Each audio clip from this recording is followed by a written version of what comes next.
बिस्मिल्लाहिर्रहमानिर्रहीम। अस्सलाम वालेकुम नाज़रीन, आप देख रहे हैं 92.8 विद सादिया अफसाल।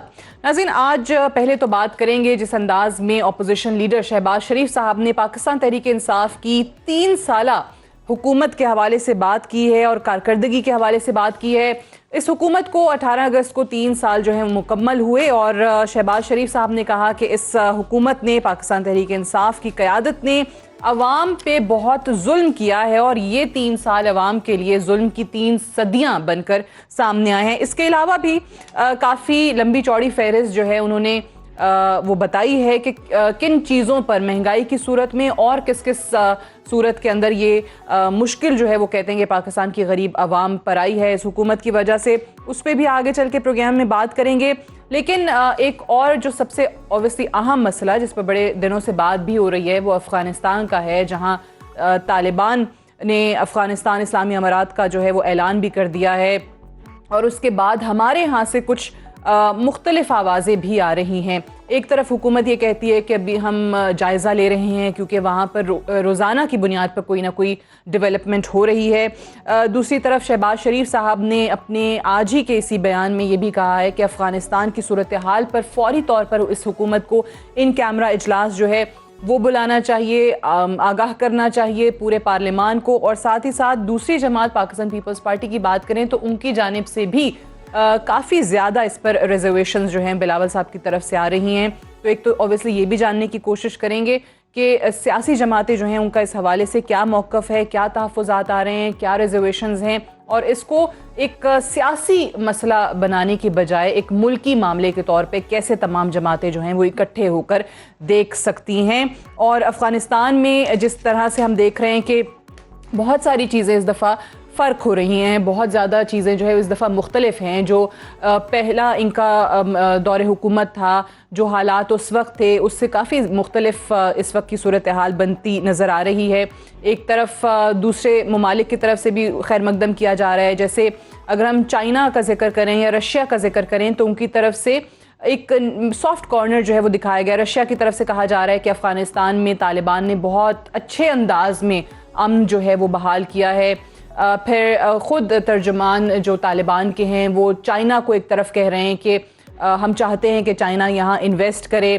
तमाम ममालिक के हवाले से उन्होंने ये बात की है कि ये कहना गलत है कि हम किसी के साथ सफारती या तिजारती ताल्लुकात नहीं चाहते। हम तमाम ममालिक के साथ तिजारती और सफारती ताल्लुकात चाहते हैं। लेकिन साथ ही साथ एक रॉयटर्स को इंटरव्यू भी दिया जो बड़े अहम तरीन कमांडर हैं तालिबान के, वहीदुल्लाह हाशमी, उनकी तरफ से ये कहा गया कि ये ना समझा जाए कि हम मुल्क में जमहूरियत चाहते हैं। इस वक्त मुल्क में कहीं कोई जमहूरी निज़ाम लाने पर गौर नहीं हो रहा, हम शरई निज़ाम हुकूमत जो है वो नाफिज करेंगे।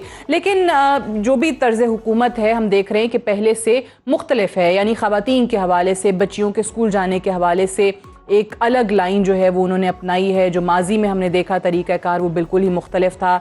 शायद 20 साल बड़ा लंबा अरसा होता है, तालिबान ने भी बड़ी दुनिया घूमी है, मार भी खाई है। तो उसके बाद हम देखते हैं कि बहुत सारी चीज़ें फ़र्क इस बार हमें नज़र आ रही हैं। इन्हीं तमाम चीज़ों के हवाले से पहले बात करेंगे। फैसल करीम कुंडी साहब हमारे साथ मौजूद हैं इस्लामाबाद स्टूडियो में, सीनियर रहनुमा पाकिस्तान पीपल्स पार्टी के, बहुत शुक्रिया आपका। सेनेटर ओन अब्बास बपी साहब हमारे साथ मौजूद हैं, सीनियर रहनुमा हैं PTI के, आपका भी बेहद शुक्रिया। मलिक अहमद ख़ान साहब हमारे साथ मौजूद हैं, सीनियर रहनुमा PMLN, आपको भी प्रोग्राम में खुशामदीद कहते हैं। और अगर आप लोग इजाज़त दें तो मैं आगाज़ करना चाहूँगी डॉक्टर मारिया सुल्तान साहिबा से, जो कि हमारे साथ मौजूद हैं, रिनाउंड डिफेंस एनालिस्ट हैं और DG भी हैं south Asian strategic stability institute की। बहुत शुक्रिया डॉक्टर मारिया आपका भी। डॉक्टर मारिया, सबसे पहले तो ये बताइएगा कि इस दफ़ा आपको क्या चीज़ें हैं या वो क्या माजी का तर्ज हुकूमत जो तालिबान का था, जिस पर ऑब्वियसली पूरी दुनिया को तहफ़्फ़ुज़ात हैं, चाहे वो ख़वातीन के हवाले से हो, ह्यूमन राइट्स को लेकर हो, आपको अभी तक जो जो ऐलानात उनकी तरफ से किए गए हैं या ये पूरे टेक ओवर में भी जिस अंदाज में हमने देखा कि एक अच्छी चीज़ ये थी कि ब्लड शेड नहीं था, सो आपको क्या चीज़ें माजी से इस बार मुख्तलिफ नज़र आ रही हैं? और जैसे हर गुजरते दिन के साथ कोई ना कोई नए ऐलानात जो हैं वो उनके तर्जुमान की तरफ से सामने भी आ रहे हैं, सो आपको लगता है कि वाकई ये संजीदगी के साथ इस दफ़ा पूरी दुनिया के साथ ताल्लुकात सफारती और तजारती उस्तवार करना चाहते हैं? सादिया, आपने बहुत अहम सवाल किया। देखिए, हकीकत ये है कि 1990 की दहाई में भी जब अफ़गानिस्तान में तालिबान आए तो उस वक्त दुनिया ने अफ़गानिस्तान को अपने रहम करम पर छोड़ दिया था। उसके बाद जो कुछ उनके पास मौजूद था उसके तहत उन्होंने वहाँ अपनी हुकूमत कायम की और 10 साल तक कायम की। लेकिन इस वक्त सूरत हाल कुछ ऐसी है कि इस वक्त तकरीबन $1 ट्रिलियन सालाना जो है मनशियात अफ़गानिस्तान से निकल रही हैं। दुनिया के तमाम दहशतगर्द ग्रोह वहाँ मौजूद हैं और इन तमाम तर चीज़ों के बावजूद एक वाहिद जंगजू ताकत जो अफ़गानिस्तान से और अफ़गानिस्तान के मुस्तक़बिल के साथ जो है आप एक तरह से कह सकते हैं वफ़ा रखती, क्योंकि उन्होंने 20 साल ये जंग इस मफरूज़े पर लड़ी कि वो अफ़गानिस्तान की सरज़मीन बैनुल-अक़वामी जो अफवाज हैं उनसे पाक चाहते हैं। देखिए, इस वक्त सवाए अफ़गानिस्तान में तालिबान के एक ग्रोह के आपके पास कोई ऐसा वाज़ेह ग्रोह मौजूद नहीं जो पूरे अफ़गानिस्तान के अंदर किसी तरह की एक सरबराही कर सके। इसके साथ साथ जो दूसरी चीज़ आपको देखने में नज़र आ रही है वो ये है कि इस वक्त अफ़गानिस्तान की रियासत एक ख़ास सतह पे काम कर रही है। लेकिन अफसोस की बात यह है कि इस वक्त जो दुनिया ने अपने इनखला की बात की, उसके साथ साथ एक इनखला के अंदर एक बहुत अहम किरदार उन लोगों का भी होगा जिनको वो साथ लेके जा रहे हैं कि जो अफ़गानिस्तान की ब्यूरोक्रेसी में काम करते रहे। अगर तो वो छोड़ के चले जाते हैं तो ज़ाहिर है अफ़गानिस्तान की हुकूमत जिस सतह पे काम कर रही है उसके लिए बहुत मुश्किल होगी। इसलिए पाकिस्तान की तरफ से और इलाकाई ताकतों की तरफ से बहुत ज़्यादा जो है ज़रूरत है कि उनकी मावनत की जाए ताकि अफ़गानिस्तान की रियासत जिस सतह पे काम करती है उस सतह पे काम करती रहे। और तीसरी सबसे ज़्यादा अहम बात यह है कि अफ़गानिस्तान एक कबायली मुल्क है। इसका मतलब ये है कि अफ़गानिस्तान में कभी भी एक सेंट्रल गवर्नमेंट काम नहीं करेगी, लेकिन इसके साथ साथ ये भी हकीकत है कि जो पश्तून अनासर हैं और जो मुख्तलिफ कबाइल हैं वो अपने कबाइल के अंदर अपनी हिस्से के मुताबिक जो है ना सिर्फ शमूलियत भी इख्तियार करेंगे लेकिन उसके साथ साथ उसके ऊपर एक वाज़े हकीकत के तौर पे भी देखने में नज़र आएंगे। इसलिए शायद हो सकता है शुमाल में और जुनूब में शायद आपके पास इक़लियती ग्रोह हों और उनकी हुकूमत वो ग्रो करे, लेकिन ये बात वाज़े है कि इसमें इस वक्त अफ़गानिस्तान में सवाए तालिबान के आपके पास कोई ताकत ऐसी मौजूद नहीं जो अफ़गानिस्तान के मुस्तक़बिल या अफ़गानिस्तान के अंदर एक सरबराह के तौर के ऊपर या एक जंगजू ताकत के तौर के ऊपर आगे निकले। सियासी तौर पे मुख्तलिफ होंगे, हरगिज़ मुख्तलिफ होंगे, क्योंकि ये नहीं भूलना चाहिए कि इन्होंने इस 20 साल में अमेरिका के साथ नेगोशिएशंस किए और साथ ही साथ तमाम इलाकाई जो इंटेलिजेंस एजेंसीज़ के साथ इलाकाई ममालिक हैं उन सब के साथ बातचीत की। तो ये कोई आम ग्रोह नहीं है, ये एक ऐसा ग्रोह है जिसने तमाम दुनिया की ताकतों को भी सहा और उसके साथ साथ उनसे अमन मुज़ाकरात भी किए और उन मुज़ाकरात के बाद वो इस वक्त काबुल में मौजूद हैं। ये बगैर किसी मुज़ाकराती अमल के वो यहाँ मौजूद नहीं है। एब्सोल्युटली, इतने अरसे में उन्होंने ये चीज़ साबित की है, इनखला है, बिल्कुल सही तब्दील है। किया। लेकिन और ऑब्वियसली वो अगेन वही चीज़ के बहुत सारी चीज़ें जिन पर माजी में कंसर्न्स रहे हैं उनके तर्ज हुकूमत पर, उनको भी दूर करने की कोशिश की है और बार बार ये कह रहे हैं कि हम पूरी दुनिया के साथ ताल्लुकात चाहते हैं। फैसल करीम कुंडी साहब, फिर एतराज़ात क्या हैं? इस दफ़ा बहुत सारी चीज़ें मुख्तलिफ हैं और ऑब्वियसली जिस तरह डॉक्टर मारिया भी कह रही हैं कि ये उन्होंने खुद साबित किया है कि वो एक बहुत बड़ा और बहुत ताकतवर ग्रुप हैं, उनके अलावा कोई ऑप्शन नहीं है। बातचीत कितने अरसे से चल रही है। सो बिलावल साहब ये क्यों कह रहे हैं कि हमें अफ़गानिस्तान में तालिबान की हुकूमत बनने पर तहफ़्फ़ुज़ात हैं? बिस्मिल्लाह। देखिए सादिया, हमने उस दिन हमारी पार्टी की सीसी की मीटिंग भी थी, उस पर हमने एक प्रेस रिलीज़ भी दी थी और उसके बाद हमने प्रेस कॉन्फ्रेंस की बड़ी डिटेल। देखें, कुछ चीज़ों का आप मवाजना करते हैं माजी के साथ। माजी में जो चीज़ें थीं उसके ऊपर हमारे ख़दशात थे। उसके बाद हमने कहा कि हुकूमत को चाहिए कि वो पार्लियामेंट का जॉइंट सेशन बुलाएं, तमाम स्टेक होल्डर्स को बुलाएं ताकि हम जो पाकिस्तान के मुस्तक़बिल का फ़ैसला करें, ताकि हम इकट्ठे मिलकर करें, तमाम मिलकर करें जो हमने क्या करना है। हमारे ख़दशात ये भी थे कि जो माजी में जो TTP के लोगों को छोड़ दिया गया था, जो यहाँ पे क्रिमिनल्स थे और जिन्होंने यहाँ पर बहुत से चीज़ें की थी, उनका क्या फ्यूचर होगा कि वो क्या करेगा, वो पाकिस्तान वापस आके वो एक्टिविटीज़ करते हैं। तो बहुत सी चीज़ें डॉक्टर साहब के ऐसे बयानात आए हैं कि वो डिसोसिएट करते हैं, वो कहते हैं यहाँ पर TTP के लोगों को इजाज़त नहीं होगी। देखिए, डॉक्टर साहब ने तो बहुत ही एक अच्छी पिक्चर पेश की है और फ्यूचर की पिक्चर पेश की है। आप कहते हैं कि माजी वाली हुकूमत को इनकी जो रही है उसको लेकर आपके अभी वो खदशात हैं, वो दूर नहीं हो रहे। अब दूसरी बात यह है कि देखिए, अब उस पर बात करना अभी भी कबल अज़ वक्त है। हमें अभी कुछ चीज़ें देखनी पड़ेंगी, मॉनिटर करनी पड़ेंगी। अभी तो उनको 4-5 दिन हुए। अगर मैं आपके साथ 4-5 दिन काम करूं और आप मेरे मतलब असेसमेंट कर लें 5 दिन में, तो वो नहीं हो सकता। देखिए, अभी आगे उन्होंने चलना है, आगे सिस्टम है, वहाँ पर वॉर लॉर्ड्स भी हैं। क्या शेयरिंग फार्मूला है, अभी जो इन्फॉर्मेशन आ रही है कि शायद वो करजई को और अब्दुल्ला को नहीं शामिल करते, बहुत सी चीज़ें भी होनी हैं। ठीक है, तो हमें इस चीज़ में जल्दबाजी नहीं करनी चाहिए, हमें इस चीज़ को बड़े तहम्मुल से देख के उसके बाद हमारे रीजन में क्या होता है, हमारे रीजन की कंट्रीज क्या फैसला करते हैं, लेकिन कुछ चीजें हैं ना जो ऑन ग्राउंड हमें मतलब नजर आई हैं। टेक ओवर जिस तरीके से, ये नहीं है कि 2 दिन में जो है वो खून खराबा करते हुए कर लिया, देखिए अब फिर जो रशिया की तरफ से, चाइना की तरफ से स्टेटमेंट्स हैं, या खुद वो जो सरबराह बरतानवी फौज के, उनका आपने देखा होगा इंटरव्यू BBC को जो उन्होंने दिया, उन्होंने कहा कि ये कहना गलत है, वो एनिमी का लफ्ज भी हमें ध्यान से चूज करना चाहिए। उन्होंने कहा मौका देना चाहिए कि शायद वो बदल गए हों। इतनी स्मूथ ट्रांजिशन हुई है, इस तरह ट्रांजिशन तो बाइडन और ट्रम्प की भी नहीं हुई, इतनी स्मूथ ट्रांजिशन इस हुकूमत की हुई है। अच्छा, वहाँ पर भी तालिबान आए आप कह रहे हैं? मतलब है कि वो देखें ना, वो उधर भी तो पार्लियामेंट पे चढ़ दौड़े थे और पता नहीं क्या क्या कुछ कर रहे थे। यहाँ तो हम समझ रहे थे कि शायद असेसमेंट कर रहे थे कि शायद अक्टूबर नवंबर में जाके तालिबान जो है वो शायद काबुल पे हमलावर हों, और फिर उसके बाद अच्छी चीज़ नहीं आपको लगी? देखिए अब नहीं, एक चीज़ बहुत मतलब है कि बहुत जल्दी होगी। फिर उसके बाद देखें बहुत सी ऐसी चीज़ें हैं, जैसे अब वहाँ पे अभी बहुत सी चीज़, जैसे ह्यूमन राइट्स की बात होती है, बाकी अब अफगान रिफ्यूजीज़ की बात होती है। आज इंडिया ने खामोशी इख्तियार कर ली है। इंडिया जो कि 20 साल शोर शराबा कर रहा था, आज जब अफगान रिफ्यूजीज़ की बात आती है, आज इंडिया बताने कि वो कितने रिफ्यूजीज़ अपने पास रखेंगे। ठीक है, जब उनकी बात आती है तो पाकिस्तान सारे रिफ्यूजी संभाले, ठीक है हम ले लें। ठीक है, अब बताएं ना, चले आप कहते हैं कि आपके कंसर्न्स, रिजर्वेशंस मौजूद हैं, लेकिन टाइम अभी दें, देखेंगे, उसके बाद डिसाइड करेंगे क्या हो रहा है क्या नहीं हो रहा। ठीक है, हमें जल्दी में कोई फैसला नहीं। राइट, मैं एक ब्रेक ले लूं, ब्रेक से वापस आएंगे तो सेनेटर ओन अब्बास साहब और मलिक अहमद खान साहब का भी इस पर मौक़िफ़ जानेंगे, डिस्कशन को यहीं से आगे बढ़ाएंगे। Stay tuned.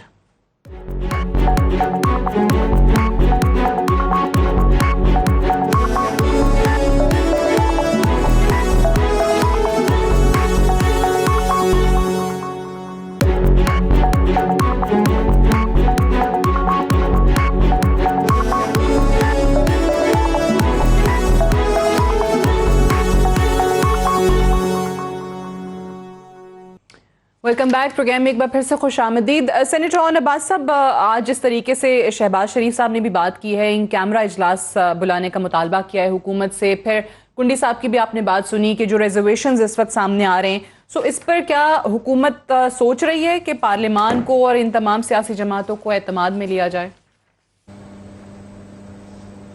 बिस्मिल्लाहिर्रहमानिर्रहीम। देखें बीबी, सबसे पहले तो ये कि अल्हम्दुलिल्लाह सो फार अभी तक तो जो पाकिस्तान की डिप्लोमेटिक फ्रंट है वो कामयाब रहा है।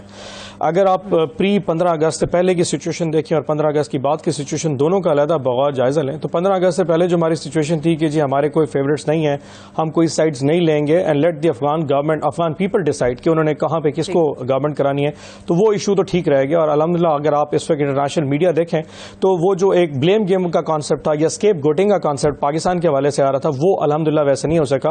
वहाँ पे बात हो रही है तो केओस की बात हो रही है, विड्रॉल की बात हो रही है, यूएस जो वहाँ पे इवैक्यूएशन की बात हो रही है, तो पाकिस्तान को अल्हम्दुलिल्लाह स्केप गोटिंग नहीं बनाया गया, तो वो स्ट्रैटेजी तो हमारी कामयाब होगी। अब 15 अगस्त के बाद की जो स्ट्रैटेजी है वो भी बड़ी ज़बरदस्त हमने प्लान की है। वो सिंपली बड़ी सिंपल सी है। सिंपल ये कि जब तक इंटरनेशनल कम्युनिटी तालिबान को एक्सेप्ट नहीं करती उस वक्त तो पाकिस्तान पहला स्टेप नहीं लेगा। हम माजी की गलतियों से सीखना चाहिए कि 96 में जो हमने किया था ज़रूरी कि 2001 में किया जाए। और पहली दफ़ा ऐसा मौका अफगानियों के पास आया है कि वो इकट्ठे बैठ के बगैर किसी इंटरनेशनल आर्बिट्रेशन के खुद फैसला कर सके। हम ये समझते हैं कि जब तक इंटरनेशनल कम्युनिटी खुद असेस करके सबसे पहले तालिबान को एक्सेप्ट नहीं करती, पाकिस्तान को नहीं करना चाहिए, नंबर 1। दूसरा, हमें तालिबान की पॉलिसीज को भी जरा गौर से जायजा लेना पड़ेगा कि उनका प्लान है क्या। सेफ हार्बर जो पाकिस्तान जो अफगानिस्तान में इस वक्त काम कर रही हैं, चाहे वो TTP है, चाहे TTA अपना BLA है, या अलकायदा या ISIS वहां पे काम कर, उसके वाले से उनकी पॉलिसीज क्या है, नंबर 1। और नंबर 2, क्या तालिबान इस दफा अपने माजी के उससे सबक सीखते हैं कि वो जो सोलो फ्लाइट का कॉन्सेप्ट है वो कम से कम उसमें ना जाए। अब आपने देखा कि नॉर्दर्न अलायंस इस वक्त के मेजर जो पार्टनर्स हैं वो इस वक्त इस्लामाबाद आए थे, उन्होंने प्राइम मिनिस्टर साहब से मुलाकात की, जनरल बाजवा से भी मुलाकात की। इसके अलावा जो बाकी जो फोर्सेज हैं नॉर्दर्न अलायंस की वो इस वक्त काबुल में है, चाहे हामिद कारज़ई है या अब्दुल्ला है। इवन कि हम ये भी देख रहे हैं कि क्या तालिबान इस वक्त जो बाकी लोग हैं, जैसे कि वहाँ पे हरात के वहाँ पे जो एक شیعہ کمیونٹی ہے ان کو آن بورڈ کرتے ہیں. جنرل رشید دوستم ازبکستان میں ہم نے سنا ہے کہ وہ ان سے بھی کانٹیکٹ کر رہے ہیں. مولوی عطا اللہ تاجک جو ہے وہ ازبکستان میں بیٹھے. سو ابھی طالبان کا جو رویہ ہے اس کو اسیس کرنے کی ضرورت ہے. سو فار طالبان ابھی تک تو بہت نیوٹرل پوزیشن لے کے چل رہے ہیں. ہمارا جو مین کانسیپٹ ہے جو کہ کنڈی صاحب نے کہا یس ان دی ڈیز ٹو کم جیسے ہم نے پہلے لیا تھا ہم اپوزیشن کو آگے بڑھاتے ہوئے ملک احمد خان صاحب کی طرف جیسے آپ نے کہا کہ ریکگنیشن کی جہاں تک بات ہے ملک صاحب تو پاکستان وہ کہہ رہے ہیں کہ ماضی والی غلطیاں نہیں کریں گے, ہم پہل نہیں کریں گے, ہم دیکھیں گے کہ دنیا کے دیگر ممالک کون سے ہیں جو ریکگنائز کرتے ہیں, ڈپلومیٹک ٹائز جو ہیں وہ چاہتے ہیں. اس کے بعد تو یہ اپروچ آپ کو لگتا ہے پاکستان کی اس دفعہ یہ بہتر ہے اور اس سے کافی خدشات جو ہیں وہ دور ہوں گے جیسے آپ کی جماعت کی طرف سے بھی آ رہے ہیں اور کنڈی صاحب کی جماعت کی طرف سے بھی آ رہے ہیں؟ جی سر آپ کا بہت شکریہ. آنیسٹلی اسپیکنگ میں کوئی اتنا افغان افیئرس پہ کوئی اپنی کو بڑی ایک ماہرانہ رائے تو نہیں رکھتا, لیکن اسٹل میری یہ خواہش ہوگی as a Pakistani and as a political activist کہ اس کے نتیجے میں میرے ملک میں پاکستان کے اندر کوئی بڑی بدامنی نہ آئے. اس میں جو بھی فیصلہ ہو کنسنسس کے ساتھ ہو, اس میں سارے اسٹیک ہولڈرز جو اس ملک کے اندر رائے قائم کرتے ہیں ان سب کی باہمی مشاورت بڑی ضروری ہے اور پارلیمنٹ کا کردار بہت ہی امپورٹنٹ ہے.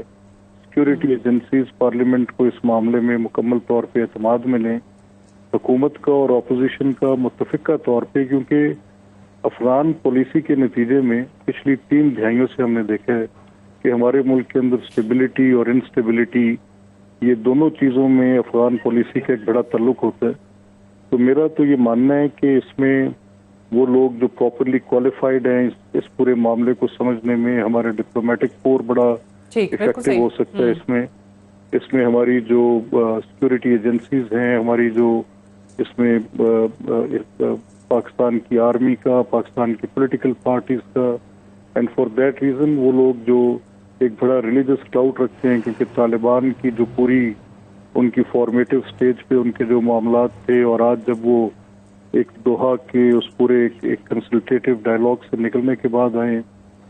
سیکنڈلی پھر ہم دیکھ رہے ہیں کہ جو ہمارے ریجن میں ممالک ہیں وہ پاکستان کے متعلق کیا کہہ رہے ہیں اور ان کے اپنے افغانستان میں اس ڈیولپمنٹ پر کیا پوزیشنز ہو لے رہے ہیں. ان کو بھی بغور دیکھنا چاہیے اور ایک ایسی پوزیشن اختیار کرنی چاہیے جس کے نتیجے میں ہمارا پاکستان کی اسٹیبلٹی کا جو معاملہ ہے وہ پرائمری فوکس ہونا چاہیے. تیسری جو اس میں امپورٹنٹ پوزیشن ہے ویزا ویز کے جو وہاں پر ایک نظام وہ حکومت قائم کرتے ہیں, اس نظام کے ساتھ پاکستان کی کیا تعلق داری بن سکتی ہے اور کس حد تک اس کے معاملے میں آپ کی جو ایکسیپٹنس ہے وہ کس سٹیج پہ آنی چاہیے. تو یہ ساری باتیں امپورٹنٹ ہیں and they should be looked into properly, ان پہ بات ہونی چاہیے پورے ایک ڈائلاگ کے نتیجے میں. یہ چیزیں جو ہیں وہ دیکھنی چاہیے. میں یہ جو آپ نے بات کی کہ یہ بہت ساری چیزیں ہیں جو obviously انڈر کنسیڈریشن ہونی چاہیے. پھر ڈاکٹر ماریہ یہ سینیٹر اون صاحب نے جو بات کی ہے obviously آپ کو لگتا ہے کہ یہ چیز ہیلپ کرے گی جب طالبان دیگر ممالک کے ساتھ ڈپلومیٹک ٹائز کی بات کرتے ہیں, تجارتی سطح پہ بھی وہ کہتے ہیں کہ ہمیں رابطے استوار کرنا چاہتے ہیں, ہم سفارتی تعلقات بھی چاہتے ہیں, کہ ایک انکلوسیو گورنمنٹ جو ہے اگر وہ بنا سکیں تو وہ ان کو مدد دے گی کہ ریکگنیشن جو ہے وہ آسان ہو جائے گی ان کے لیے, جس طرح ناردرن الائنس کی بات کی یا دیگر گروپس جو ہیں ان کو شامل کر کے؟ دیکھیں سعدیہ, اس میں تو کوئی دو رائے نہیں ہے کہ اس وقت دنیا نے ایک بہت اہم فیصلہ کرنا ہے. جہاں طالبان سے بہت ساری توقعات ہیں وہاں دنیا کی طرف سے بھی کچھ توقعات ہیں, اور وہ سب سے بڑی توقعات میں سے پہلا فیصلہ یہ ہے کہ کیا وہ افغانستان کے امن میں فریق بنیں گے یا نہیں. کیونکہ اگر امن میں فریق بنتے ہیں تو پھر آپ کو طالبان کی حکومت کو تجارت کے مواقع بھی دینے پڑیں گے, ان کو ڈپلومیٹک لیجیٹیمیسی بھی دینی پڑے گی, اور ان کے لیے ان کی معاونت بھی کرنی پڑے گی کہ وہ دہشت گردی اور ان تمام چیزوں کے اوپر قابو پا سکیں. اور سب سے بڑی بات یہ کہ افغانستان ایک نارکو اسٹیٹ نہ بن جائے, کیونکہ اس وقت سالانہ جو ہے $1 ٹریلین کی منشیات افغانستان سے نکل رہی ہیں. یہ زمینی حقائق ہے. وہاں جو دہشت گرد گروہ ہیں وہ اس لیے موجود تھے کیونکہ وہاں کوئی سینٹرل گورنمنٹ نہیں تھی جس کے اوپر لوگوں کا اعتماد ہوتا ہے, جس کے اوپر عوام کے اعتماد کے ساتھ ساتھ وہاں کے جو اسٹرکچرز ہیں وہ بھی فعال ہوتے. تو کچھ چیزیں ایڈمنسٹریٹو چیلنجز میں آئیں گی, اس میں آپ کی جو علاقائی طاقتیں ہیں اور جو ممالک ہیں انہوں نے یہ فیصلہ کرنا ہے. رہی بات اس کے اوپر کہ کیا وہ ایک سیاسی اور یہ پاکستان کی پالیسی جو انہوں نے کہا کہ دیگر ممالک جب ایکسیپٹ کریں گے, ریکگنائز کریں گے تو پاکستان کرے گا, پاکستان پہل نہیں کرے گا. دیکھ سعدیہ, میرا تھوڑا سا اس میں مختلف رائے ہے. میرا خیال ہے کہ اس وقت یہ جو معاملہ ہے اس وقت اس خطے کی سلامتی اور بین الاقوامی سلامتی کا ہے, اس لیے پاکستان کو افغان حکومت تسلیم کر لینی چاہیے, کیونکہ بہت سارے لوگ جیسے میں نے پہلے کہا وہ ملک چھوڑ کے جا رہے ہیں. اس کا مطلب ہے کہ افغان ریاست جو ہے کولیپس کر سکتی ہے, جو ان کی بیوروکریسی ہے. آپ کے پاس بہت سارے مہاجرین ہیں, آپ کے پاس بہت سارے افغان ہیں, بچے ہیں جو ایک مختلف سطح کی ایجوکیشن رکھتے ہیں, they need to be helped کہ وہ واپس جائیں, اپنا ملک سنبھالیں. دوسری بات یہ کہ کیا یہ سیاسی طور پہ انکلوسیو ہوئے گی, تو اس پہ ہمیں تھوڑی سی جو ہے نا اپنا ذہن سمجھنے کی ضرورت ہے کہ اس میں کوئی دو رائے نہیں ہے کہ طالبان کی سربراہی میں حکومت بنے گی. انکلوسیو صرف وہاں ہی ہوگی کہ جہاں جہاں مختلف آپ کے پاس اقلیتی گروہ ہے, یا وہ علاقے جہاں ایک خاص جو ہے اقلیت رہتی ہے یا ان کا اثر و رسوخ قائم ہے. یہ ممکن نہیں ہے کہ وہ ہر جگہ جو ہے آپ طالبان سے مختلف حکومت بنائیں گے. تو یہ ایک کیونکہ یہ واحد جنگجو گروپ ہے تو اس لیے یہ ان کی سربراہی میں بنے گی. جنوب میں, شمال میں شاید چیزیں ہوں, شاید نارتھ کے اندر حزب اسلامی ان کی سربراہی میں بنے گی, اور جہاں جہاں آپ کہتی ہیں کہ وہ اقلیتی گروپس جو ہیں موجود ہیں وہاں ان کو شامل کیا جا سکتا ہے. Thank you very much doctor Maria Sultan, اس پہ ہمارے ساتھ موجود تھیں. موونگ آن, اب بھی شہباز شریف صاحب کی ہم بات کر رہے ہیں کہ جنہوں نے آج افغانستان کی صورتحال پر تو ان کیمرہ اجلاس بلانے کا مطالبہ کیا ہی ہے. پاکستان تحریک انصاف کی 3 سالہ حکومت کو لے کر بھی کافی انہوں نے باتیں کی ہیں. انہوں نے کہا ہے کہ یہ غریب عوام کے لیے ظلم کی 3 صدیاں ثابت ہوئی ہیں.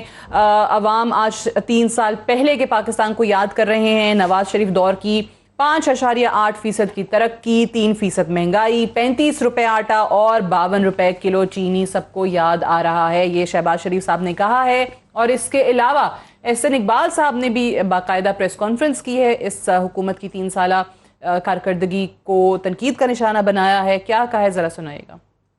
3 سالوں میں کوئی پاکستان کی ترقی کا منصوبہ نہیں ہے. کبھی آپ مرغی معیشت بناتے ہیں, کبھی آپ کٹا معیشت بناتے ہیں, کبھی آپ بکری معیشت بناتے ہیں, کبھی آپ واش روموں کی معیشت بناتے ہیں. آپ کو کیا ادراک ہے؟ میں چیلنج کرتا ہوں, یہ جتنا ڈھنڈورا ٹورزم کا پیٹتے ہیں, پچھلے سال بھی وفاقی بجٹ میں ٹورزم کے لیے 1 روپیہ نہیں تھا, اس سال بھی وفاقی ترقیاتی بجٹ میں ٹورزم کے لیے 1 روپیہ نہیں رکھا. یہ صرف تقریروں کی حکومت ہے. ان کا ویژن ہے کہ ہر چیز پہ لیکچر داغ دو, نو ایکشن ٹاک اونلی.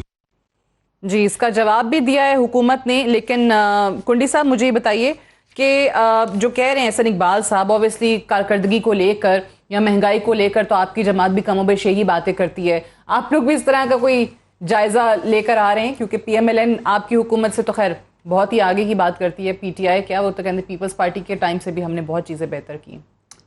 دیکھیں بالکل 3 سالہ جو حکومت رہی ہے پی ٹی آئی کی اور جو ان کے دعوے تھے اس کے اوپر پاکستان پیپلز پارٹی بھی جو ہے وہ اپنا پریس کانفرنس اور اپنی جو ہم نے جو ورک آؤٹ کیا اس کو ہم سامنے لے کے آئیں گے. احسن اقبال صاحب تو ڈیفینیٹلی پولیٹکس ہے, وہ کرٹیسائز کریں گے. وہ ہر حکومت اپنی وہ کرتی ہے کہ جی میں سب سے زیادہ جو ہے وہ ہے. لیکن اگر دیکھا جائے سب سے ڈیفیکلٹ ٹائم پاکستان پیپلز پارٹی کا تھا.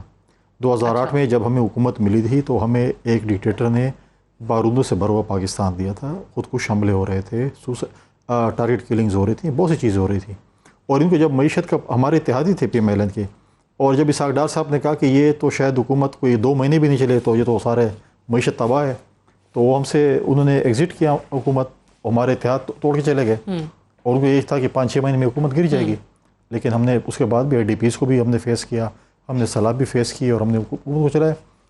تو دیکھیں جو دعوے عمران خان صاحب نے کیے تھے, جو 1 کروڑ نوکری, 50 لاکھ گھر, معیشت مضبوط ہوگی, بہت سے لوگوں کو جو ہے وہ روزگار سے نکالا گیا ہے. آج انہوں نے احساس جو یہ کہتے ہیں جو کہ basically basic income support programme کا وہ ہے, اسی کی اس کو انہوں نے آگے بڑھانے کے لیے کیا کہ جب اس چیز میں اس کو آگے بڑھیں. لیکن آج یہ نہیں بتا سکتے کہ ہم نے کیا کچھ مطلب ہے کہ آگے کے لیے کیا ہے, ہم آگے کیا کریں گے. جو ہمیں انہوں نے خواب دکھائے تھے پرائم منسٹر ہاؤس کو ہم یونیورسٹی بنا دیں گے, گورنر ہاؤس یہ ہو جائیں گے, میں سائیکل پہ آؤں گا, یہ چیزیں جو तो आप कहते हैं कि 3 साल गुजर गए लेकिन जितनी इलेक्शन कैंपेन में वादे पूरे नहीं हुए। मईशत मजबूत नहीं हुई। पेट्रोल जो है इस वक्त अपने पाकिस्तान की तारीख का बुलंद तरीन उसको टच कर रही है, ठीक है। अब बदअमनी को देखें, जिस तरीके से लॉ एंड ऑर्डर सिचुएशन अब ख़राब होती जा रही है दोबारा से, वो भी इनकी हुकूमत के सामने। तो ये चीज़ें देखें, अब जो लाहौर में जो वाक़या हुआ, जिस किस्म ये वाक़यात हुए हैं, अगर सोशल मीडिया इस हुकूमत को नहीं जगाएगी तो पीटीआई की हुकूमत नहीं जागती। खुद कोई एक्शन नहीं है जब तक सोशल मीडिया पे आप उनको जो है ना शुरू ना हो जाए कि आपने ये क्या देंगे। एक और बात, मैं शहबाज शरीफ साहब की बात से एग्री नहीं करूंगा कि इन कैमरा सेशन होना चाहिए अफगानिस्तान के ऊपर। मैं कहता हूँ पाकिस्तान की तारीख लिखी जा रही है, ये इन कैमरा नहीं चाहिए, ये तो बल्कि लाइव दिखाना चाहिए। ठीक है, जो बिलावल साहब ने कहा, बिलावल साहब कहते हैं भाई पार्लियामेंट का आप मुश्तरका इजलास बुलाएं, लाइव दिखाना चाहिए ताकि पता चले कि इन कैमरा ना करें। तो ये चीजें अब देखें। अब ये बताएं, हमारे जो भाई हैं और साहब बैठे हैं, इनके पास अपनी हुकूमत को डिफेंड करने की बहुत कि इन्होंने क्या चीज की है, किस चीज को, ऐसी चीज है जैसे हम ओन करते हैं कि बेंजीन का सपोर्ट प्रोग्राम हमारा है, अभी बोलेंगे जी हमने हेल्थ कार्ड दे दिया। ये ऑन अब्बास साहब, ये जो कुंडी साहब ने बात किया ना एक बेनजीर इनकम सपोर्ट प्रोग्राम को लेकर के आपने नाम तब्दील कर दिया, प्रोग्राम तो वही वाला है, ये बात बहुत सारे प्रोजेक्ट्स पे पीएमएलएन करती है कि हमारे वक्त के तरक्याती मंसूबे, हमारे वक्त के प्रोजेक्ट्स बस तख्तियां चेंज कर दी हैं, नाम तब्दील कर दिए हैं, लेकिन वही चीज आगे चला रहे हैं और आप उसको प्रेजेंट ऐसे करते हैं कि जैसे ये हमारे मंसूबे हैं। देखें, पहले मैं जरा एहसान इकबाल साहब की बात का टूरिज्म से जवाब दे दूं कि सिर्फ इस साल हमने बजट में 45 अरब रुपए के टोटल मराहत रखी हैं टूरिज्म इंडस्ट्री के लिए, जिसमें ये नहीं है कि उनका पैकेज है, इसमें कंसेशनरी मेयर्स भी हैं कि कहाँ पे टैक्स रिबेट्स हैं, कहाँ पे उनसे जो है ना इनकम टैक्स पर रिबेट है, सेल्स टैक्स है, और जीएसटी के हवाले से जो रिबेट्स रखी टोटल 45 बिलियन के। और अगर आपने महमूद खान साहब की कल की प्रेस कॉन्फ्रेंस देखी हो तो उन्होंने कहा इस साल केपीके ने सिर्फ 84 अरब रुपए की इनकम रेवेन्यूज वसूल किए हैं टूरिज्म इंडस्ट्री से। सो टूरिज्म इंडस्ट्री तो अपनी जगह पर अल्हम्दुलिल्लाह बहुत बूम में है पड़ी। जैसे कि मेरे भाई फैसल कुंडी साहब ने कहा, मैं मानता हूं कि चले कि जी बेस्ट वाले प्रोग्राम को मान जाए, लेकिन आपने देखना है कि उस चीजों को ना हमने उसको सवारा किस तरह है। इनके दौर में बेस्ट का टोटल बजट 110 अरब से कभी भी ऊपर नहीं गया और 45 लाख खवातीन थी, जिसमें मेजॉरिटी जो खवातीन थी वो पॉलिटिकली मोटिवेटेड सिलेक्शन के जरिए आई थी कि यार ये 10,000 फार्म तुल ले लो, 5,000 फलाने में के ले लो, अपने हल्के के लोगों। अल्हम्दुलिल्लाह इस गवर्नमेंट ने आके पहली बार बजट 120 से 250 अरब रुपया कर दिया है एहसास का। नंबर 1, नंबर 2, उसकी जो सिलेक्शन का क्राइटेरिया वो पॉलिटिकली मोटिवेटेड नहीं है, अब उसका क्राइटेरिया पॉवर्टी मोटिवेटेड, जहां पे गुर्बत होगी वहां पे उसकी जाके सिलेक्शन होगी, जो कि हमारे अपने एमएनएस प्राइम मिनिस्टर से बार शिकायत करते हैं कि सर ये सियासत का तरीकाकार नहीं जिस तरह आप करें, लेकिन वो इस चीज के ऊपर बहुत क्लियर है। सो एक तो ये चीज हो गई। दूसरी बात ये कि कुंडी साहब कह रहे थे कि मेरे पास फिगर्स बहुत है, लेकिन फिगर्स खुद बोलती हैं। जब हमने 2018 में इस मुल्क को संभाला था, यकीन जानिए सादी बीबी के हमारे पास तेल की पेमेंट करने के पैसे कोई नहीं थे, जो इंपोर्टेड ऑयल है वो उसके रिजर्व्स हमारे पास कुछ नहीं थे। जब हमने इनसे रिजर्व्स उससे लिए थे तो बहुत मर के 16.3 अरब डॉलर पे, जो कि आज अल्हम्दुलिल्लाह 27 अरब डॉलर पे आपके रिजर्व्स गए खड़े। आप अपनी उस वक्त का करंट अकाउंट अगर डेफिसिट देखें, मैं बार ये फिगर्स इसलिए कहता हूं अवाम को पता हो, 19 अरब डॉलर का करंट डेफिसिट था। हमने इस 30 जून को जब क्लोज किया तो हम 900 million dollar current account surplus पे लेके आए थे। आपकी एक्सपोर्ट्स देखें, ये 22 अरब डॉलर पे छोड़ के गए थे, आज 26 अरब डॉलर की आपकी एक्सपोर्ट्स हो चुकी हैं। इन चीजों से हट के आप एग्रीकल्चर पे हैं। मैं 12 लोगों को बावर कर रहा हूं, जिस इकोनॉमी का 60% किसानों पे बसता हूं। मैं सिर्फ आखिरी चीज समझा दूं, थोड़ा आपको क्लियर हो जाए। बड़े हैं जो आपकी हुकूमत बार बार हमें बताती है, लेकिन ये 3 चीजें या चलें ये 2 चीजें जो आज शहबाज शरीफ साहब ने की हैं, ये क्योंकि बार बार ऑपोजिशन की तरफ से, कुंडी साहब ने सही कहा कि जो भी ऑपोजिशन में होता है वो हुकूमत की परफॉर्मेंस को क्रिटिसाइज करता है, लेकिन वो आटा और चीनी की कीमत पे लेके स्पेसिफिकली आज शहबाज शरीफ साहब ने बात किया कि जी 35 रुपए उस वक्त आटा था, 52 रुपए किलो चीनी थी, और आज देखें ये गरीब आदमी को डायरेक्ट इफेक्ट करती हैं जो चीजें उनकी कीमतें बढ़ा दी हैं। मैं इस पर क्लियर कर देता हूं। पहली बात तो जरा क्लियर करनी जी, आटा आज भी इस वक्त मैं मुल्तान की अगर बात करूं तो 60 रुपए किलो रिटेल प्राइस में बिक रहा है, 60 रुपए kilo. And I just coated, you can quote me anywhere, Multan में 60 रुपए का आटा बिक रहा है। उसकी वजह बड़ी सिंपल है, जब ये गवर्नमेंट हमें छोड़ के गई थी तो गंदम का रेट 1400 रुपए मन था।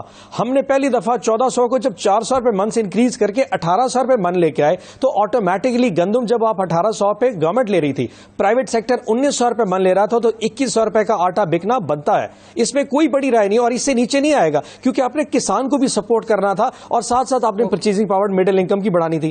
چینی کے حوالے سے تو آپ کو اپریشیٹ کرنا چاہیے کہ پہلی دفعہ آ کے کسی نے اس چینی کے سیکٹر شوگر مافیا پہ ہاتھ ڈالا. آپ دیکھیے 44 ارب روپے کا سیکورٹی اینڈ ایکسچینج کمیشن نے, سوری کمپٹیشن کمیشن نے ان کے اوپر جرمانہ کیا. کیوں جرمانہ کیا؟ انہوں نے کارٹل بنا دیا تھا. ہم نے کہا 80 روپے چینی, نہیں جی 85 بیچے. ہم نے کہا 85 نہیں 91 بیچیں گے, آج 90 روپے بیچنے کو تیار ہیں. سو اتنا اسٹرانگ مافیا جس میں گورنمنٹ کے لوگ جو پریویس گورنمنٹس کے لوگ ہیں وہ بھی شامل ہیں, سارا کارٹل بنا کے بیٹھے تھے. کہتے ہیں کہ ان کارٹلز کو توڑا ہے, آٹومیٹکلی ملک احمد خان صاحب ذخیرہ اندوزوں کو اور مافیا کو ان لوگوں نے چلایا ہے, انہوں نے سپورٹ کیا ہے, اور عباس صاحب کہہ رہے ہیں کہ نہیں ایسا نہیں ہے. کاش کے العربیہ اور رمضان شوگر مل کے حوالے سے بھی میں گزارش کرتا ہوں. دیکھیے ملک صاحب جی فرمائیں.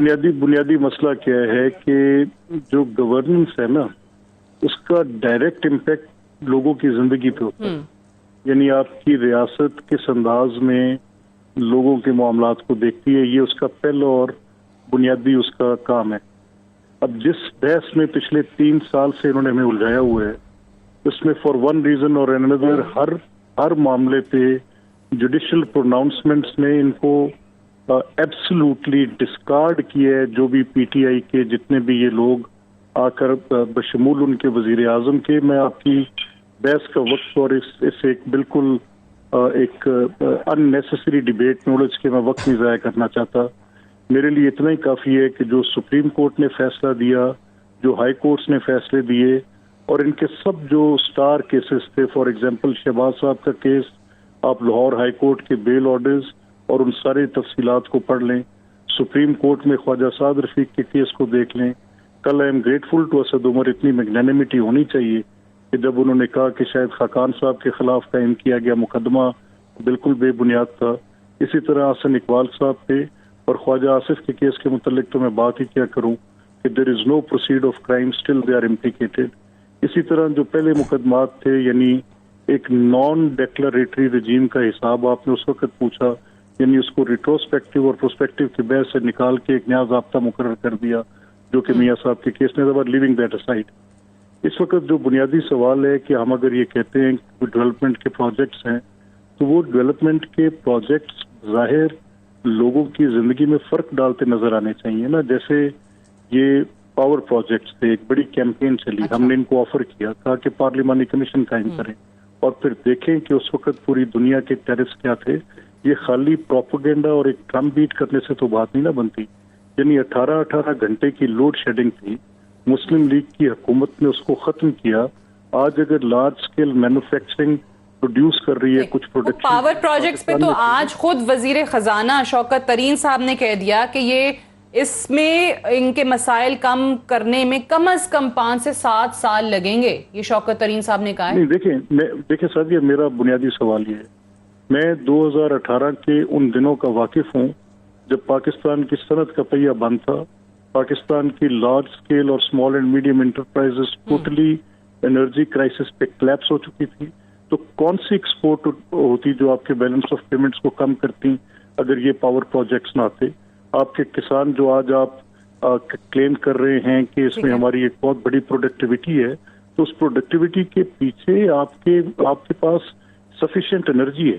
اچھا, پھر یہ کہنا کہ فار ایگزامپل کہ جب آپ سولر کے وہ پلانٹس کنسیو کر رہے تھے اس ٹائم پہ, جس ٹائم پہ ہم نے کنسیو کی, اور ان کی کمپیریزن آج کے ریٹس کے ساتھ آپ اگر آپ ڈرا کریں گے تو جو بھی آپ کے پاس ایک آپ کے سامنے ایک نئی چیز آتی ہے, پھر اس کی قیمت کا تعین سال ہر سال اپنی پرائسز کو, پھر ان کی جب کمپٹیشن آتا ہے تو پھر اس وقت کیا صورت ہوتی ہے, جب فردر کمپٹیشن آتا ہے تو کیا صورت ہے. I am not into that debate at all. اس وقت پاور پروجیکٹس کی جو صورتحال تھی یا یہ اس شعبے کے اندر جو مسائل تھے وہ کم ہونے کی جانب گامزن تھے. حکومت اوبیسلی اس سے اختلاف کرتی ہے, لیکن آج پھر شوکت ترین صاحب نے کہا کہ اتنے گھمبیر مسائل ہیں کہ 5 سے 7 سال مزید لگیں گے. I have to go for a break سے واپس آتے ہیں تو ڈسکشن کو ہم یہیں سے آگے بڑھائیں گے. Stay tuned.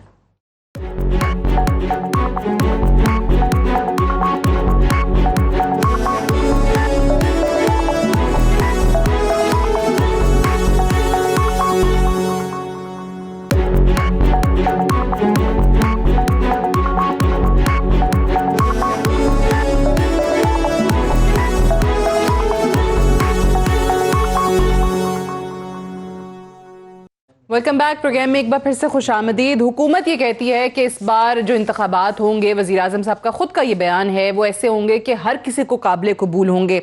कुंडी साहब, अब हुकूमत की परफॉर्मेंस चलें, हुकूमत कहती है कि हमारे कारकर्दगी बड़ी अच्छी रही है, आप लोग या जितनी भी अपोजिशन की जमातें ऑब्वियसली उससे डिसएग्री करेंगी, लेकिन अब क्या इस बुनियाद पर या जो भी 1.5 साल का अरसा बचा इस हुकूमत के पास, उसके बाद ये हुकूमत वापस पावर में आती है नहीं आती है, वो उनकी परफॉर्मेंस डिसाइड करेगी।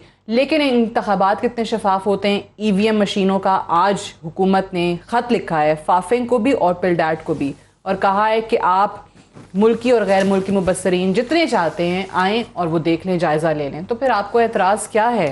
देखिए, पहली बात तो ये है कि जो ग्राउंड रियलिटीज़ है, पहले भी इसके ऊपर मुख्तलिफ़ कंट्रीज़ में पहले भी ये तजर्बा हुआ है जिसमें वो वापस इस चीज़ पे हैं।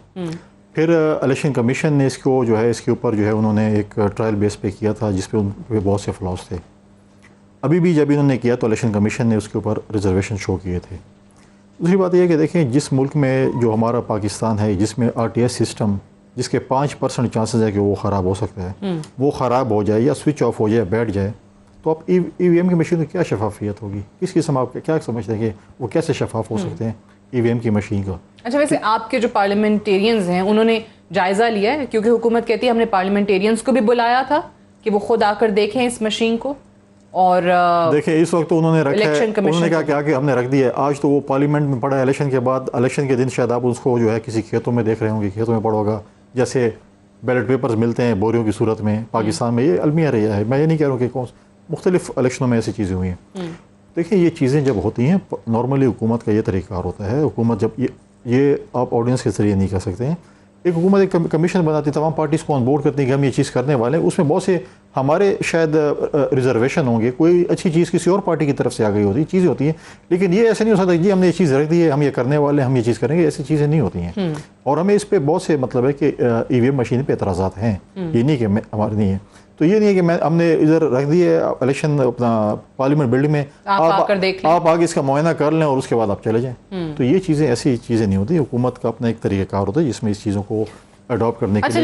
लेकिन मुझे ये लगता है ऑन अब्बास साहब, अभी कुंडी साहब की बात से भी, क्योंकि बहुत सारे लोग ये बात करते हैं कि अगर हुकूमत पहले साथ बैठती, मुशावरत करती, इनको ऑन बोर्ड लेती, 1-2 तजावीज़ इनकी आ जाती, आप वो मान लेते, आप लोग अपनी मनवा लेते, तो शायद ये वाली नौबत ही ना आती, ये बयानात ही ना आते कि हम बिल्कुल सिरे से रिजेक्ट करते हैं इस EVM को और जो भी तरीक़ाकार हुकूमत करना चाह रही है। On a very lighter note, हम दुनिया का कोई काम भी कर लेते, इन्होंने कभी भी नहीं मानना था इलेक्ट्रॉनिक वोटिंग मशीनों को। आप ये छोड़ दें कि हम इनको ऑन बोर्ड करते हैं, हम घर जाके मशीन के दिखा जाते हैं। मैं फैसल कुंडी साहब कहता ना कि सर मैं आपके हुजरे में देरे में लेके आया हूँ, सर इसको देख, इन्होंने तभी नहीं देखनी थी। और अभी तक अल्हम्दुलिल्लाह आपने जो सवाल पूछा ना कि आपसे सीखे हम चाहते हैं। अब मेरा पॉइंट बड़ा सिंपल सा है। देखिए, अगर आप इस वक्त वोटिंग ट्रेंड देखें, पिछला सिर्फ 1-2 माह का वोटिंग ट्रेंड देखें, तो वोटिंग ट्रेंड PTI को सूट कर रहा है। हम आज़ाद कश्मीर का इलेक्शन जीत के आए बैठे, हम सियालकोट का इलेक्शन जीत के आए बैठे। उसके बावजूद प्राइम मिनिस्टर इमरान खान चाहते हैं कि 2023 का इलेक्शन कम अज कम उस तरीके से मुतनाज़ा ना हो जो कि पाकिस्तान में 1970 के बाद से लेकर अब तक हर इलेक्शन मुतनाज़ा रहा है। हमारा पॉइंट ऑफ व्यू है कि एक नया सिस्टम है जिसको आप देखिए, और मैं उसको थोड़ा एक्सप्लेन करता हूँ विद इन 30 सेकेंड्स। आपने जिस रूटीन में वोट डालने के लिए जाते हैं तो वहां पे आपके पास एक वोटिंग लिस्ट होती है, तो वहां से वेरीफाई करता है। यहां पे नादरा का निजाम होगा जो कि वेरीफाई कर देगा ये वोटर जो एग्जिस्ट करता है। उसके बाद आपने जाके बैलेट पेपर जो इशू होना है, उस बैलेट पेपर को इशू कराना का सिंपल सिस्टम है। आप जाके ठप्पा लगाते हैं नॉर्मली अपने बैलेट पेपर पे, इस दफा आप बटन दबा देंगे इस मशीन के ऊपर, चाहे वो बल्ला होगा, शेर होगा, तीर होगा, और उसमें से ट्रेसेबल बैलेट निकल आएगा। आप पहले भी बैलेट पेपर डब्बे में डालते हैं, आपने ट्रेसेबल बैलेट जाके डब्बे में डाल देना। और वो जो मशीन है जिसने इसको करा, वो सिंपल एक calculator, stand alone machine without internet है, उसने काउंट करके विद इन 5 मिनट बता देना है कि जी 200 वोट इसका, 200 इसका और 200 इसका, और आपने उसको रीचेक करना है। तो बैलेट बॉक्स में से डब्बे में से गलती की गुंजाइश है ही नहीं। वेरीफाई कर लें, इतना सिंपल प्रोसेस है। جی ہمارا کام صرف وہ کاؤنٹنگ کا پروسیس ہے. اب یہ نہ مانے والی سچویشن اس لیے یہ بھی ہے, میں بار بار کہتا ہوں کہ الیکٹرانک ووٹنگ مشین کا ایشو نہیں ہے, یہ اوورسیز پاکستانی کا بھی ایشو ہے. اور یہ بہت سارے ایشوز ہیں جو کہ اپوزیشن دیکھ رہی ہے کہ جس طریقے سے گورنمنٹ جا رہی ہے, اور اگر یہ دونوں سسٹم آ گئے تو تمام پولیٹیکل پارٹیز کو ایک بہت بڑا ڈینٹ لگے گا, نہ صرف الیکٹرانک ووٹنگ مشین کی وجہ سے بلکہ اوورسیز پاکستانی کی وجہ سے, کیونکہ جو ایک ٹرینڈ نظر آ رہا ہے اور یہ سارے لوگ دوست جانتے ہیں کہ جو اوورسیز پاکستانی اور نہ ہو تو میجورٹی پی ٹی آئی کے لیے ووٹ کرے گی, اور اگر 2-5 ہزار ووٹ بھی ہمیں وہاں سے ہر حلقے میں مل گیا تو وہ آئی تھنک ڈیسائیڈنگ فیکٹر ہوگا. تو اس کے لیے میں ان کی ریزرویشن سمجھ سکتا ہوں کہ اتنے پریشان کیوں ہیں. تو ہماری کسی بھی قسم کی کوئی ملک صاحب وہ یہ کہہ رہے ہیں کہ اگر ہم آپ کو آ کے گھر پہ بھی دکھا دیتے, مشین کا معائنہ کرا دیتے, تب بھی آپ نے انکار کرنا تھا کیونکہ نظر آ رہا ہے کہ اگلی حکومت بھی پی ٹی آئی بنا لے گی اور اس میں بڑا اہم کردار وہ کہتے ہیں اوورسیز پاکستانیز پلے کرنے جا رہے ہیں. اچھا دیکھیں صاحب, ہمیں اس بات پہ تو یقین ہے کہ یہ کوئی ایسی بات کر سکتے ہیں جس بات کا کوئی نہ وجود ہوتا ہے نہ کسی بات کا کوئی ریئلٹی سے تعلق ہوتا ہے. دیکھیں مشین کے سلسلے میں ہم نے 3-4 بڑے بنیادی ان سے سوال اٹھائے ہیں, اور وہ پہلا سوال ہمارا یہ ہے کہ فار ایگزامپل اگر الیکشنز کے ڈسپیوٹس کا ریکارڈ سیو کرنا ہو تو جو مشین شبلی صاحب لے کے بیچتے پھر رہے ہیں اس مشین کے تو ساتھ یہ چیز منسلک ہی نہیں ہے کہ وہ کل کو کسی ایسے ریکارڈ میں جو کسی ٹریبیونل کے سامنے پیش کیا جا سکتا ہے, تو وہ پیپر بھی ان کا جس میں یہ کرنے کی کوشش کر رہے ہیں. وہ میں نے ان سے شبلی صاحب سے ایک ٹی وی ٹاک شو پہ پوچھا, he actually had no answers to that. تو انہوں نے کہا کہ یہ بات کی جا سکتی ہے کہ ٹیکنیکل اس میں بھی کئی معاملات ہوں گے جس پر بات ہو سکتی ہے. اچھا اب رہ گیا معاملہ اس چیز پہ کہ پہلے پولیٹیکل ٹرسٹ تو نا, ہمارا تو یہ کلیم ہے کہ آر ٹی ایس کے فیلئر کا, آر ٹی ایس ایک بڑا جدید نظام تھا, کہا یہ گیا کہ آر ٹی ایس امیڈیٹلی جو ریزلٹس ہوں گے وہ واٹس ایپ کیے جائیں گے, اور آپ نے پھر دیکھا کہ اسی ٹیکنالوجی کے استعمال میں ایک پاکستان کی تاریخ کا سب سے بڑا الیکٹورل فراڈ کمٹ کیا گیا جس کے نتیجے میں یہ حکومت قائم ہوئی. اب ایک ایسی حکومت جو خود ایک الیکٹورل فراڈ کی کریشن ہو تو ان کی گئی اصلاحات کو کون تسلیم کرے گا. اس لیے ہم نے کہا کہ الیکشن کے معاملے میں یہ فری کین کے مابین معاملہ ہے, اس میں تمام وہ کنٹیسٹنگ پولیٹیکل پارٹیز اور کہ آپ یقین کرنے کو تیار نہیں ہیں, پھر ان کی طرف سے بھی ایفرٹ نہیں کی گئی کہ آن بورڈ لیا جاتا, تجاویز سنی جاتی. ہمیں ایکچولی کیے گئے اقدامات کے ساتھ اعتراض ہے کہ یعنی اگر آپ نے کوئی ریفارمز کرنی تھیں تو کس نے کہا کہ آپ پہلے ایک آرڈیننس جاری کریں اور اس کو پارلیمنٹ میں بعد میں لے کر آئیں, کس نے کہا کہ آپ ایک ایسی ای وی ایم کی پوزیشن اختیار پارلیمان میں آتا, تجاویز آتی, مشاورت ہوتی تو اعتراض نہ ہوتا. Unfortunately I have to wind up ہے, میرے پاس ٹائم ختم ہو گیا. بہت شکریہ ملک صاحب آپ کا, اور عباس صاحب آپ کا, اور کنڈی صاحب آپ کا پروگرام میں جوائن کرنے کے لیے. That's all for tonight. I see you tomorrow انشاءاللہ. اجازت دیجیے, خدا حافظ.